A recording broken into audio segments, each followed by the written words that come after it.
Parents, this is exactly how one of my students, Jasmine, went from an 1100 to a 1400 in less than 12 weeks. For those of you guys who don't know me yet, my name is Jared Nguyen. I'm the founder and director of Geometry Guru's SAT Prep. And at this point in my career, I've helped hundreds of students increase their SAT scores so that they can go to their dream colleges or qualify for scholarships. With that being said, let's get straight into Jasmine's transformation. She actually knew exactly what her weaknesses were. But the problem was, no matter how often she worked on those weaknesses, nothing was working. She was trying Khan Academy, she was trying the Blue Book, she was trying all the things that your teen is probably doing on their own right now. But it just wasn't sticking.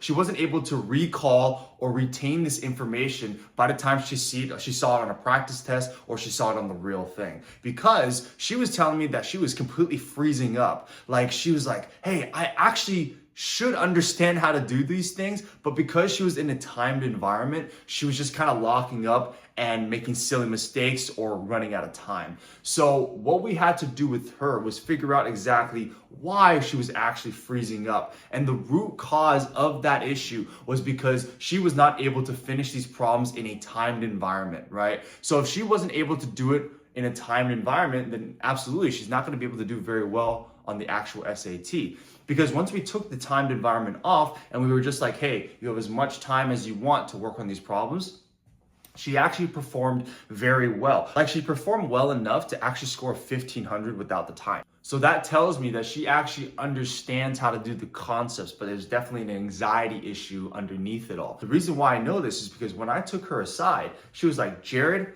I'm really worried that if I don't get the score that I want, I'm not going to be able to go to these top 25 colleges like my parents want me to go to. And I was like, oh, okay, well, that's the whole reason right there, right? You're letting external factors dictate your emotions when you're taking this exam. So no wonder you're not able to actually perform under pressure. So what did we do with her? Well, first of all, we took off that pressure. It's like, hey, mom and dad are going to love you even if you don't go to a top 25 school. Right now, all you need to work on is getting that anxiety down. So the first step to getting that anxiety down is what we call here the pressure protocol. All right. So once we actually understood which of the 64 concepts that Jasmine actually needed the most help in, now we gave her real SAT problems that mimicked the same types of problems that she was missing right now, except we made sure that they were slightly harder than the real thing and that they were timed. Now, the reason why we did this was because, yes, we had to teach her the concepts, the strategies, and the techniques,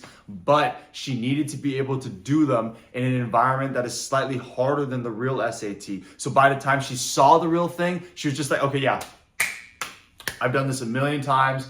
It feels like nothing to me. Because the only way to get over the fear or the anxiety of actually doing the test and doing those problems is by just facing them head on and facing more difficult problems. We fear what we do not understand. We fear what we're not prepared for, right? So that's the reason why we needed to work with harder materials so that she actually was exposed to these things and it didn't feel like such a shock when she saw it on the real thing. Now, most importantly, the next step that we did was what we called here the test simulation. Okay. Now, the problem with Jasmine was prior to coming here, she actually was not doing enough practice exams. But the practice exams that she was using, they were just way too easy in comparison to the real thing. Like, for example, she was scoring very well in practice exams, but then, obviously she was scoring an 1100 and she was just like, hey, what gives? And that's because she wasn't used to doing the whole exam in a back-to-back format, right? Like she knew how to do the concepts individually without the timing, without the pressure, right? But when she put it all together, that's when things started to fall apart. Again, the only way to actually fix these things is by exposing yourself to the test in an environment that is slightly harder than the real thing. So that's why with our test, we use tests that are slightly harder so that, again, she just goes into that next exam, she's clocking in, clocking out, and she's like, yeah, this is just like any other Saturday for me, okay?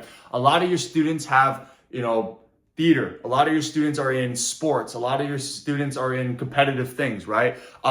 You would never go into, for example, a theater show without doing dress rehearsal dozens of times. Or you wouldn't do a basketball game, right, with the top players in the country without doing scrimmages, right? I mean, it doesn't really make any sense. That's how a lot of students kind of approach SAT prep. They think that, hey, I can just go into it raw, right? But it doesn't work that way. You need to be able to do these problems in a test-like environment that is harder so that, again, by the time you see the real thing, you're just like, yeah, I've worked with material way harder than this when I prepped. This doesn't feel like anything to me. Let me just kind of give you a reality check, family. If your teen's prep is easier than the test that they took, they did not prep hard enough. They did not use material that was hard enough. All right, families, that's it for today's video. If you guys need help applying this to your teen's unique situation, send me an email or send me a DM. I'd be more than happy to help you guys out. No obligations needed. Have a great rest of your day.